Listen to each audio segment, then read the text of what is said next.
তিন যুগের ইসলামী শাসনকে উৎখাতের লক্ষ্যে ইরান জুড়ে হামলা শুরু করেছে যুক্তরাষ্ট্র এবং ইসরায়েল। স্থানীয় সময় শনিবার সকালে বিমান এবং যুদ্ধজাহাজ থেকে ছোড়া হয় একের পর এক মিসাইল। সর্বোচ্চ ধর্মীয় নেতা আয়াতুল্লাহ খামেনি সহ দেশটির শীর্ষ নেতাদের অবস্থান ছিল টার্গেট। দুটি স্কুলে চালানো হামলায় প্রাণ গিয়েছে ৮৭ জন শিক্ষার্থীর। রাতের মধ্যেই খামেনিকে উৎখাতের ঘোষণা দিয়েছেন মার্কিন প্রেসিডেন্ট ডোনাল্ড ট্রাম্প। একযোগে বিস্ফোরণ তেহরানের বেশ কয়েকটি স্থানে। শনিবার স্থানীয় সময় সকাল 10টা নাগাদ মুহুর্মুহু এই ক্ষেপণাস্ত্র হামলা চালিয়েছে ইসরায়েল ও যুক্তরাষ্ট্র। প্রথম দফায় অন্তত 30টি স্থান টার্গেট করে চালানো হয় হামলা। সর্বোচ্চ নেতা আয়াতুল্লাহ আলী খামেনি সহ সিনিয়র নেতারা ছিল হামলার লক্ষ্য। এরপর আরও কয়েক ধাপে হামলা হয়েছে অন্তত 5টি শহরে। দক্ষিণ ইরানের একটি গার্লস স্কুলে হয়েছে ভয়াবহ হামলা। এই অভিযানের নাম রোয়ারিং লায়ন দিয়েছে ইসরায়েল। খামেনি প্রশাসনের পতন না ঘটানো পর্যন্ত হামলা চালিয়ে যাওয়ার ঘোষণা দিয়েছেন প্রধানমন্ত্রী বেনিয়ামিন নেতানিয়াহু। ইসরায়েল ও যুক্তরাষ্ট্র একটি যৌথ অভিযান শুরু করেছে যার নাম অপারেশন রোয়ারিং লায়ন।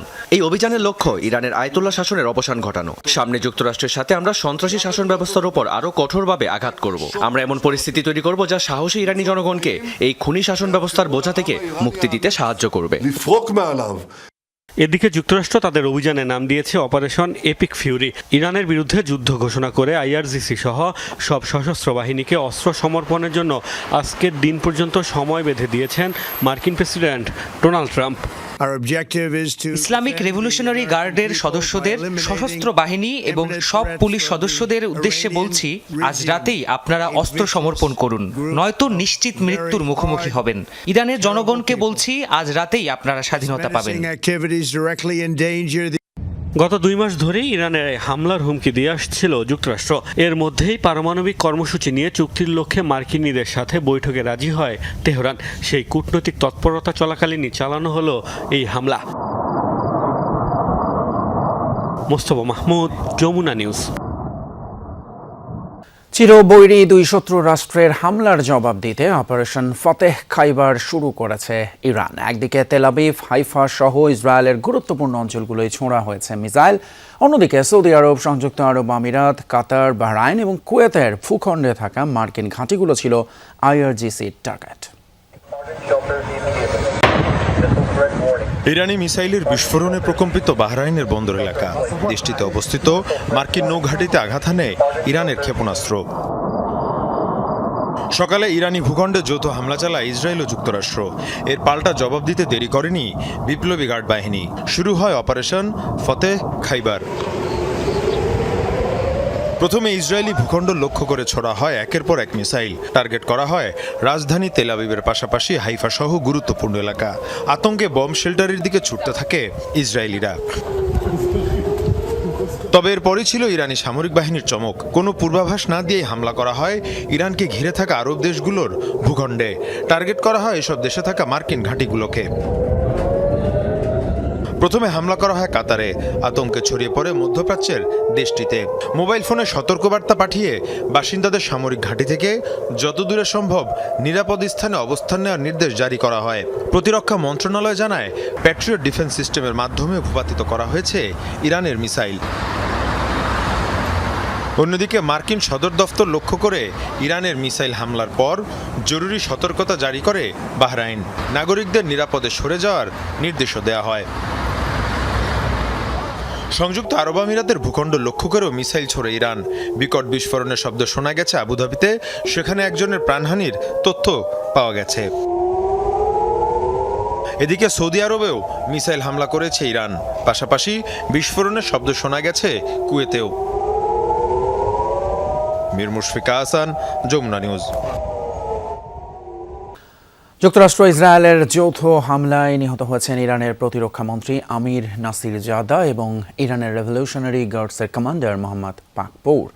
এমনটাই জানিয়েছে রয়টার্স। এর আগে শনিবারের হামলায় নিহত হয়েছেন ইরানের সর্বোচ্চ নেতা আয়াতুল্লাহ আলী খামেনির উপদেষ্টা আলী শামখানি। এদিন ইসরায়েলি গণমাধ্যম চ্যানেল 12 দাবি করে নিহত হয়েছেন খামেনিও। তবে ইরানের পররাষ্ট্রমন্ত্রী আব্বাস আরাগচি জানিয়েছেন, তার জানা মতে এখনও জীবিত আছেন খামেনি। তবে 2-1 ইরানি কমান্ডারের মৃত্যু হয়েছে বলে তিনি জানতে পেরেছেন।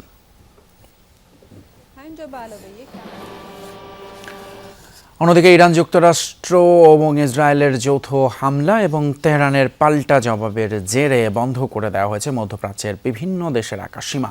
শনিবার সংঘাত শুরুর পর অন্তত 8টি দেশ আকাশসীমা বন্ধের ঘোষণা দেয়। ইরান, ইসরায়েল ছাড়াও বন্ধ করে দেওয়া হয় ইরাক, জর্ডান, কাতার, বাহরাইন, কুয়েত ও সংযুক্ত আরব আমিরাতের বিমান চলাচল। সিরিয়া ও ইসরায়েলের সীমান্ত সংলগ্ন আকাশসীমার একটি অংশ 12 ঘন্টার জন্য স্থগিতের ঘোষণা দেওয়া হয়েছে।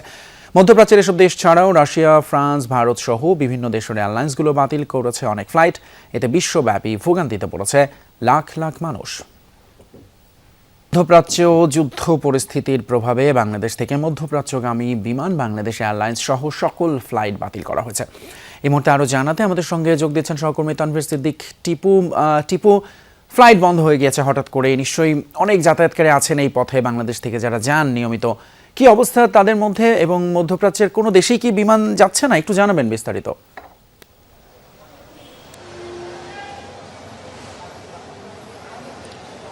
ফয়সাল, যে তথ্য আমাদের কাছে রয়েছে যে এখন পর্যন্ত 28টি ফ্লাইট বাতিল করা হয়েছে, মধ্যপ্রাচ্যগামী 28টি ফ্লাইট। এবং কিছুক্ষণ আগে প্রবাসী কল্যাণ মন্ত্রী তিনি আমাদের সাথে কথা বলছিলেন, তিনি জানিয়েছেন যে আরও 2টি ফ্লাইট রয়েছে যেগুলো এখনও নিশ্চিত নয় যে সেগুলো যাবে কি যাবে না। ফলে এখনই আমরা বলতে পারছি না যে সেগুলো যাবে কি না, সেটা পরে আসলে আমাদেরকে নিশ্চিত করা হবে। এবং প্রবাসী কল্যাণ মন্ত্রী আমাদেরকে কিছুক্ষণ আগে যেটি জানিয়েছেন যে যারা এই ফ্লাইট বিড়ম্বনায় পড়েছেন যে যাত্রীরা, তাদের থাকার ব্যবস্থা করা হচ্ছে। সিভিল এভিয়েশন এবং প্রবাসী কল্যাণ মন্ত্রণালয়ের সমন্বয়ে তারা 850 মানুষের থাকার জন্য ব্যবস্থা করেছেন বলে আমাদেরকে জানিয়েছেন। একই সাথে বিদেশে যদি কোনো প্রবাসী আটকা পড়ে থাকেন তাদেরকে সহায়তা করার জন্য সেখানকার বাংলাদেশের যে দূতাবাস রয়েছে, রাষ্ট্রদূতগণ রয়েছেন, তাদেরকে নির্দেশ দেওয়া হয়েছে বলেও প্রবাসী কল্যাণমন্ত্রী কিছুক্ষণ আগে আমাদেরকে জানিয়েছেন। একই সাথে তিনি বলেছেন যে 3 জন বাংলাদেশি এখন পর্যন্ত আহত হয়েছেন বিদেশে এবং তাদের রক্ষণাবেক্ষণের জন্য সর্বোচ্চ সহায়তা করা হচ্ছে বলেও কিন্তু তিনি জানিয়েছেন। এবং আপনি দেখতেই পাচ্ছেন যে এখনও অপেক্ষমান কিছু যাত্রী রয়েছেন, অনেকেই রয়েছেন যে তারা এখনও জানেন না যে তারা যেতে পারবেন কি না। যে 2টি ফ্লাইট রয়েছে সেই 2টি ফ্লাইটের ব্যাপারে যেহেতু এখনও কোনো সিদ্ধান্ত আসেনি, ফলে এখনই বলা যাচ্ছে না যে আসলে সবগুলো ফ্লাইট বাতিল হয়ে গিয়েছে, এখনও কিছু বাকি রয়েছে আর কি। ধন্যবাদ তানভীর সিদ্দিক। টিপু যেরকমটি জানাচ্ছিলেন বিমানবন্দর থেকে যে এরই মধ্যে 28টি মধ্যপ্রাচ্যগামী ফ্লাইট কিন্তু বাতিল হয়ে গেছে। নজর দেব দেশের খবরে। নির্বাচনের মাধ্যমে যে গণতন্ত্রের যাত্রা শুরু হয়েছে তা হাজারো মানুষের রক্ত এবং ত্যাগের বিনিময়ে অর্জিত। আগামী রাজনীতি হবে দেশের মানুষের ভাগ্য পরিবর্তনের। জামায়াতের ইফতার অনুষ্ঠানে যোগ দিয়ে মন্তব্য করেছেন প্রধানমন্ত্রী তারেক রহমান। একই অনুষ্ঠানে বিরোধী দলীয় প্রধান ডক্টর শফিকুর রহমান বলেন, এবারের সংসদ হবে প্রাণবন্ত। সরকারকে সহযোগিতার পাশাপাশি জনগণের অধিকার রক্ষায় শক্তিশালী ভূমিকা পালন করবে জামায়াত ইসলামী। দেশের রাজনৈতিক ইতিহাসে প্রথমবার বিরোধী দলের ইফতার অনুষ্ঠানে প্রধানমন্ত্রী। নতুন বাংলাদেশে রাজনৈতিক সৌহার্দ্য আর সহাবস্থানের জানান দিতেই জামায়াতের আমন্ত্রণে সাড়া দিলেন সরকার প্রধান। বিগত সময়ে সরকার আর প্রধান বিরোধী দলের মধ্যে ছিল দা কুমড়ো সম্পর্ক। অতীতের সব তিক্ততা পেছনে ফেলে সামনে এগিয়ে যেতেই আজ এক টেবিলে প্রধানমন্ত্রী ও বিরোধী দলনেতা। ইফতার অনুষ্ঠানে ছিলেন স্বরাষ্ট্রমন্ত্রী সহ সরকার দলের শীর্ষ নেতারা, ছিলেন 11 দলীয় জোট ও বিভিন্ন রাজনৈতিক দলের নেতা, বিভিন্ন পেশাজীবী ও 24-এর শহীদ পরিবারের সদস্যরা। বাংলাদেশ সরকারের মাননীয় প্রধানমন্ত্রী। বিকেল 5:30টায় ইফতার অনুষ্ঠানে যোগ দেন প্রধানমন্ত্রী। শুভেচ্ছা বক্তব্যে তারেক রহমান বলেন, হাজারো মানুষের আত্মত্যাগের মাধ্যমে গণতান্ত্রিক যাত্রা শুরু হয়েছে, তাই দেশবাসীর ভাগ্য পরিবর্তনে কাজ করতে চান। বাংলাদেশের মানুষ আজকে অনেক প্রত্যাশা নিয়ে, অনেক আকাঙ্ক্ষা নিয়ে, অনেক আশা নিয়ে আমাদের সকলের দিকে তাকিয়ে আছে, বিশেষ করে রাজনৈতিক দলগুলোর দিকে তাকিয়ে আছে। আজকে আমাদের এই ইফতার মাহফিলে আসুন আমরা আল্লাহর নামে শপথ গ্রহণ করি যে আমাদের আগামী দিনের কাজগুলো হবে এই দেশের মানুষের ভাগ্য পরিবর্তনের জন্য। অনুষ্ঠানে সভাপতির বক্তব্য দেন বিরোধী দলীয় নেতা ডাক্তার শফিকুর রহমান। এবারের সংসদ কারো চরিত্র হননের কেন্দ্রবিন্দু হবে না জানিয়ে ডাক্তার শফিকুর রহমান বলেন, পার্লামেন্ট হবে প্রাণবন্ত। আমরা গতানুগতিক কোনো বিরোধী দল হিসাবে এই সংসদে ফাংশন করতে চাই না। আমরা চাই এই সংসদ হোক অর্থবহ, জনগণের সমস্ত চাওয়া পাওয়ার কেন্দ্র। আমরা আমাদের মহান জাতীয় সংসদের একটা সেকেন্ড নষ্ট হোক এইভাবে এটার আমরা প্রত্যাশা করি না যে জাতীয় সংসদ হবে কারো চরিত্র হননের কেন্দ্রবিন্দু। বরঞ্চ জাতীয় সংসদ হবে দেশের সমস্যার সমাধানের কেন্দ্রবিন্দু। গণতন্ত্রের পথকে মসৃণ করতে রাজনৈতিক দলগুলোকে ঐক্যবদ্ধভাবে কাজ করতে হবে বলেও জানান বিরোধী দলীয় নেতা। যদি এই রাজনীতিটা আমরা করতে পারি তাহলে অতীতের। ফয়সাল মাহমুদ, যমুনা নিউজ, ঢাকা। রাজনীতি গতিশীল বিষয়, এই গতিশীলতা মেনে নিতে হবে। জাতীয় স্বার্থে সংসদকে প্রাণবন্ত করা হবে বলে জানিয়েছেন স্বরাষ্ট্রমন্ত্রী সালাউদ্দিন আহমদ। বিকেলে এনসিপির প্রতিষ্ঠাবার্ষিকী এবং ইফতার অনুষ্ঠানের কথা জানান তিনি। বলেন, জাতীয় সংসদ হবে আলোচনার কেন্দ্রবিন্দু। এ সময় এনসিপির আহ্বায়ক নাহিদ ইসলাম বলেন, ফ্যাসিবাদের বিচার না হলে যে কোনো সময় আবারও মাথাচাড়া দিয়ে উঠতে পারে স্বৈরাচার। দ্রুত স্থানীয় সরকার নির্বাচন দেওয়ার আহ্বান জানান তিনি। বলেন, তৃণমূলকে আরো শক্তিশালী করতে হবে। অন্তর্বর্তী সরকারের আমলে যত অধ্যাদেশ দেওয়া হয়েছে সেগুলো বাস্তবায়নের আশা প্রকাশ করেন নাহিদ ইসলাম। কিন্তু এনসিপি যেন সত্যিকার অর্থে এদেশের মানুষকে প্রতিনিধিত্ব করে, এদেশের জনমানুষের আকাঙ্ক্ষাকে ধারণ করে। 2024-এর জুলাইয়ের ছাত্রগণ অভ্যুত্থানের শহীদের প্রত্যাশা এবং আকাঙ্ক্ষাকে যেন বাস্তবায়ন করে। আমরা সামনের দিকে এগিয়ে যাই। সামনে স্থানীয় সরকার নির্বাচন, আমরা স্থানীয় সরকার নির্বাচন দ্রুত হবে সেই প্রত্যাশা রাখবো। সারা দেশে এনসিপির প্রতি আহ্বান থাকবে যে আপনারা স্থানীয় সরকার নির্বাচনের প্রস্তুতি নেন। রাজধানীর পৃথক 3টি এলাকা থেকে 2টি হাত এবং 2 পা উদ্ধার করা হয়েছে। 12 ঘন্টার ব্যবধানে এগুলো উদ্ধার করে পুলিশ। ফিঙ্গারপ্রিন্ট শনাক্তের পর দেহের খণ্ডাংশগুলো একই ব্যক্তির এমন তথ্য জানা গিয়েছে। পুলিশ জানায়, কাটা হাত এবং পা নরসিংদী শিবপুরের ওবায়দুল্লাহ নামের এক ব্যক্তির। গুলিস্তানে একজন চিকিৎসকের চেম্বারে কর্মরত ছিলেন তিনি। নিহতের চাচা মুজিবুর রহমান জানিয়েছেন, বিদেশ যাত্রায় ব্যর্থ হয়ে হতাশাগ্রস্ত ছিলেন ওবায়দুল্লাহ। খণ্ডিত অংশগুলো ফেলে রাখা হয়েছে এবং এগুলো হয়তো ফরেনসিক করার পরেই জানা যাবে এটা ঠিক মানে কোন সময়ের ঘটনা এবং এখানে কারা জড়িত আছে। এটা বিস্তারিত তদন্ত আমরা আরম্ভ করেছি ইতিমধ্যে। গাজীপুরের শ্রীপুরে গজারি বন এবং সদরে পতিত মাঠ থেকে 2 জনের আগুনে পোড়া মরদেহ উদ্ধার করেছে পুলিশ। এর মধ্যে শনিবার সকালে শ্রীপুরে তেলিহাটি ইউনিয়নের বৃন্দাবন এলাকা থেকে অজ্ঞাত তরুণ এবং দুপুরে সদর উপজেলার ভবানীপুর এলাকা থেকে মাদ্রাসা ছাত্র মাহবুব ইসলাম রনির মরদেহ উদ্ধার করা হয়। মরদেহ দুটি ময়নাতদন্তের জন্য হাসপাতালে পাঠানো হয়েছে বলে জানিয়েছেন পুলিশ। চাঁদপুরের মতলব উত্তর উপজেলায় বৃদ্ধাকে শ্বাসরুদ্ধ করে হত্যা এবং পুত্রবধূকে হাত পা বাঁধা অবস্থায় উদ্ধার করা হয়েছে। পুলিশ জানায়, উপজেলার বাগানবাড়ি ইউনিয়নের নতুন হাপানিয়া গ্রামে পুরুষশূন্য ওই বাড়িতে শাশুড়ির সঙ্গে থাকতেন হালিমা। তার গত শুক্রবার রাতেই বাড়িতে প্রবেশ করেন কয়েকজন ডাকাত। এ সময় তারা পারুলকে হত্যার পর হালিমাকে বেঁধে রেখে ঘরে জিনিসপত্র লুট করে নিয়ে যায়। অন্যদিকে চাঁপাইনবাবগঞ্জের শিবগঞ্জে আমবাগান থেকে শিহাব আলী নামের এক ব্যক্তির মরদেহ উদ্ধার করেছে পুলিশ। শনিবার বিকেলে শিবগঞ্জ পৌরসভার চণ্ডীপুর এলাকা থেকে এই মরদেহটি উদ্ধার করা হয়। পুলিশ জানায়, আমবাগানে শিহাবের মরদেহ পড়ে থাকতে দেখে এলাকাবাসী পুলিশে খবর দেয়। এই ঘটনায় প্রয়োজনীয় আইনানুগ ব্যবস্থা নেওয়া হবে বলে জানিয়েছে পুলিশ। এছাড়া গাইবান্ধার গোবিন্দগঞ্জে শামসুন্নাহার রুমা নামে এক স্কুল শিক্ষিকার ওড়না পেঁচানো হাত পা বাঁধা মরদেহ উদ্ধার করেছে পুলিশ। শনিবার বিকেলে গোবিন্দগঞ্জের চক গোবিন্দ এলাকার নিজ বাড়ি থেকে তার মরদেহ উদ্ধার করা হয়। স্বামীর সাথে বিবাহ বিচ্ছেদের পর তিনি ভাড়া বাসায় থাকতেন। পুলিশ জানায়, রুমার শরীরের বিভিন্ন অংশে জখমের চিহ্ন রয়েছে। হজ সুন্দরভাবে সম্পূর্ণ করলে পুরস্কৃত করা হবে, আর যারা হজ যাত্রীদের কষ্ট দেবে তাদের বিরুদ্ধে ব্যবস্থা নেওয়া হবে, এমনটাই জানিয়েছেন ধর্মমন্ত্রী কাজী শাহ মোফাজ্জল হোসাইন কায়কোবাদ। সন্ধ্যায় রাজধানীর পুলিশ কনভেনশন হলে হাব কর্তৃক আয়োজিত এক ইফতার মাহফিলে কথা বলেন ধর্মমন্ত্রী। অনুষ্ঠানে উপস্থিত হতে না পারলেও মুঠোফোনে যুক্ত হন বেসামরিক বিমান পরিবহন ও পর্যটন মন্ত্রী আফরোজা খানম। হজ আয়োজকদের উদ্দেশ্যে তিনি প্রত্যাশা ব্যক্ত করেন বিগত সময় থেকে এবারের ভালো হজ যাত্রা সম্পন্ন করার। অনুষ্ঠানে হাব মহাসচিব বলেন, সংকট দূর হলে এবং বিমান ভাড়া কমলে এই বছরের হজ যাত্রা হবে দৃষ্টান্তমূলক।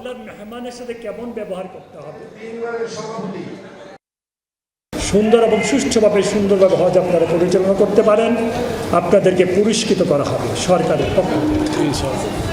আর যারা কোনো অন্যায় কাজে লিপ্ত হবে, হাজিদেরকে কষ্ট দেবেন, তাদের বিরুদ্ধে ব্যবস্থা নেওয়া হবে ইনশাআল্লাহ। ইরানে যুক্তরাষ্ট্র এবং ইসরায়েলের যৌথ হামলার পর বিশ্বজুড়ে দেখা গেছে মিশ্র প্রতিক্রিয়া। রাশিয়া এবং চীন এই হামলাকে আন্তর্জাতিক নিরাপত্তার জন্য হুমকি বলছে, অন্যদিকে যুক্তরাষ্ট্রের মিত্ররা ইরানকেই দায়ী করছে। মধ্যপ্রাচ্যের দেশগুলো সতর্ক করে বলছে এই সংঘাত আরও ছড়িয়ে পড়লে অস্থিতিশীল হয়ে উঠতে পারে পুরো অঞ্চল। ইরানকে ঘিরে সাম্প্রতিক সামরিক উত্তেজনায় উদ্বেগ ছড়িয়েছে বিশ্বজুড়ে। মধ্যপ্রাচ্যের এই সংঘাত আন্তর্জাতিক শান্তি ও নিরাপত্তার জন্য নতুন করে হুমকি বলে সতর্ক করছে বিভিন্ন দেশ ও সংস্থা। যুক্তরাষ্ট্র ইরান আলোচনায় মধ্যস্থতাকারী ওমান জরুরি যুদ্ধবিরতির আহ্বান জানিয়েছে। আর মধ্যপ্রাচ্যের বিভিন্ন দেশে ইরানের হামলার নিন্দা জানিয়ে যুক্তরাষ্ট্র ইরানকে পুনরায় সংলাপে বসার আহ্বান জানিয়েছে জার্মানি, ফ্রান্স ও যুক্তরাজ্য। জাতিসংঘের নিরাপত্তা পরিষদের জরুরি বৈঠক চেয়েছেন ফরাসি প্রেসিডেন্ট ইমানুয়েল ম্যাক্রন। তীব্র প্রতিক্রিয়া জানিয়েছে মধ্যপ্রাচ্যের দেশগুলোও। নিজ দেশে হামলার পাল্টা জবাব দেওয়ার কথা জানিয়েছে কাতার, সংযুক্ত আরব আমিরাত, বাহরাইন, কুয়েত ও সৌদি আরব। অন্যদিকে তুরস্ক বলছে উত্তেজনার সূচনা হয়েছে যুক্তরাষ্ট্র ইসরায়েলের হামলার মাধ্যমে। কূটনৈতিক সমাধানের আহ্বান জানিয়েছে ভারত, পাকিস্তান ও চীন। এদিকে যুক্তরাষ্ট্রের উদ্দেশ্য নিয়ে প্রশ্ন তুলেছে রাশিয়া, আর ইরানকেই পরিস্থিতির জন্য দায়ী করেছে ইউক্রেন। ইসরায়েলের হামলাকে আন্তর্জাতিক আইনের পরিপন্থী বলছে নরওয়ে। অন্যদিকে মধ্যস্থতার প্রস্তাব দিয়েছে ইন্দোনেশিয়া। ইউরোপীয় ইউনিয়নের শীর্ষ নেতৃত্ব সংঘাতকে গভীর উদ্বেগজনক আখ্যা দিয়ে সব পক্ষকে সংযমের আহ্বান জানিয়েছে। বেসামরিকদের সুরক্ষার উপর জোর দিয়েছেন ইউরোপীয় কমিশন প্রধান এবং ইউরোপীয় কাউন্সিল প্রেসিডেন্ট। একই সুরে কথা বলেছেন রেড ক্রস। সংস্থাটির প্রেসিডেন্ট সতর্ক করে বলেছেন মধ্যপ্রাচ্যে সামরিক উত্তেজনা এক বিপজ্জনক পরিস্থিতি তৈরি করেছে, যার ভয়াবহ প্রভাব পড়তে পারে সাধারণ মানুষের ওপর। বিশ্ব বিভক্ত হলেও একটি বিষয়ে প্রায় সবাই একমত, এই সংঘাত আরও বিস্তৃত হলে তার প্রভাব শুধু মধ্যপ্রাচ্যেই নয়, ছড়িয়ে পড়বে বৈশ্বিক রাজনীতি ও অর্থনীতিতেও। অস্মিতা বিশ্বাস, যমুনা নিউজ। দেশ এখন অনেক এগিয়ে গিয়েছে। ভুল করলে খেসারত দিতে এই সরকারের 17 বছর লাগবে না, অল্প সময়ে এই ভুলের ফলাফল ভোগ করতে হবে, এমনটাই বলেছেন স্বাস্থ্যমন্ত্রী সর্দার সাখাওয়াত হোসেন বকুল। বিকেলে নরসিংদী জেলার প্রশাসক কার্যালয়ে সরকারি কর্মকর্তাদের সাথে মতবিনিময় সভায় কথা বলেন তিনি। সরকারি কর্মকর্তাদের উদ্দেশ্য করে স্বাস্থ্যমন্ত্রী আরও বলেন, গণ অভ্যুত্থানের আগে যেভাবে কাজ হয়েছে পুনরায় সেই ধরনের কাজ করা যাবে না, তাই এমপি, মন্ত্রী সহ সবাইকে জবাবদিহিতার আওতায় নিয়ে আসতে হবে। এছাড়াও জেলায় দুর্নীতি, ইফটিজিং এবং চাঁদাবাজি নির্মূল করারও ঘোষণা দেন তিনি। এ সময় দেশ গঠনে সকলকে একসাথে কাজ করার আহ্বান জানান স্বাস্থ্যমন্ত্রী। নিশ্চয়ই লক্ষ্য করেছেন আমাদের মাননীয় প্রধানমন্ত্রী আমাদেরকে দুর্নীতি মুক্ত হতে হবে 100%। আমাদের সমাজ থেকে নেশা একেবারে নো বলতে হবে, নেশাকে নির্মূল করতে হবে, ইফটিজিং বন্ধ করতে হবে আমাদের সমাজে, মাদক জুয়াকে বন্ধ করতে হবে। আরেকটা বেদি আমাদের সমাজে চাঁদাবাজি। পবিত্র মাহে রমজান উপলক্ষে চট্টগ্রামবাসীর জন্য ব্যতিক্রমধর্মী আয়োজন নিয়ে এসেছে বারকোড ফুড জাংশনের বারকোড ইফতার বাজার। নগরের সিডিএ অ্যাভিনিউ মুরাদপুরে অবস্থিত এই জনপ্রিয় ফুডস ডেস্টিনেশনে প্রতিদিন দুপুর 12টা থেকে ইফতার ও সেহরি পর্যন্ত থাকছে বিশাল এবং বৈচিত্র্যময় আয়োজন। ঐতিহ্যবাহী পেঁয়াজু, বেগুনি, সমুচা থেকে শুরু করে কাবাব, গ্রিল, মেজবান বিফ, হালিম, জাপানিজ এবং কোরিয়ান সকল স্পেশাল আইটেম পাওয়া যাবে একই ছাদের নিচে। সঙ্গে রয়েছে ডেজার্ট এবং ফ্রেশ জুসের সমাহার। টেক অ্যাওয়ে কিংবা আরামদায়ক ডাইনিং, দুই সুবিধাই থাকছে ক্রেতাদের জন্য।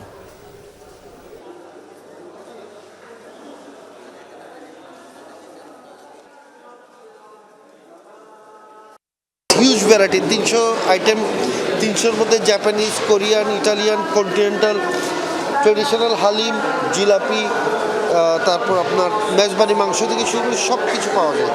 গাজীপুরের কালিয়াকৈরে আটাবহ যশোমাধব আশ্রমে 56 প্রহরব্যাপী নামযজ্ঞ অনুষ্ঠান শুরু হয়েছে।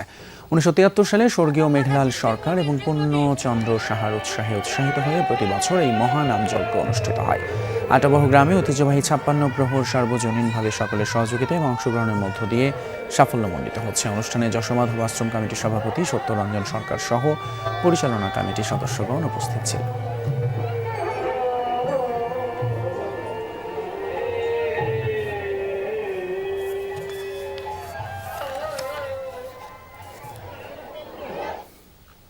দর্শক, এই ছিল আমাদের আজকের সব খবরের আয়োজন। এতক্ষণ সাথে থাকার জন্য ধন্যবাদ আপনাদের সবাইকে।